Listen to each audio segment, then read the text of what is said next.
ताज़ा तरीन वीडियोस के लिए हमारा YouTube चैनल सब्सक्राइब करके बेल आइकन प्रेस करिए ताकि आपको मिले हर अपडेट सबसे पहले।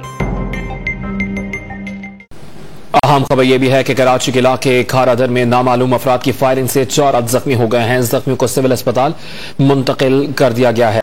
आपको बता रहे हैं कराची का इलाका है खारादर, जहां नामालूम अफराद की फायरिंग से 4 अफराद जख्मी हुए हैं। बात करेंगे डॉन न्यूज के कराची के ब्यूरो चीफ काजी हसन साहब से। काजी साहब फरमाइएगा, जख्मियों की हालत कैसी है और फायरिंग की वजह क्या सामने आई है? जी, अभी वजह तो फौरी तौर पे सामने मालूम नहीं हो सकी, ताहम ये वाकया जो खारादर के खड्डा मार्केट है, मेमन सोसाइटी करीब है, जहाँ नामालूम अफराद ने फायरिंग की जिससे 4 अफराद जख्मी हुए। जख्मियों को जो फौरी तौर पे सिविल अस्पताल में मुंतकिल किया गया है। पुलिस के मुताबिक जो है जख्मियों की शिनाख्त अजीज जाहिद नौज खान और मोहम्मद उमैर के नाम से हुई है। ताहम पुलिस अभी मौके पे पहुंच गई है, वो तफ्तीश कर रही है और वो जानने की कोशिश करी कि आया ये जाती दुश्मनी का वाकया है या फिर कोई और वाकया है। तमाम शवाहिद इकट्ठे किए जा रहे हैं। जी, मामले से मुताल्लिक तफ्तीश की जा रही है, शवाहिद इकट्ठे किए जा रहे हैं। बहुत शुक्रिया काजी हसन साहब।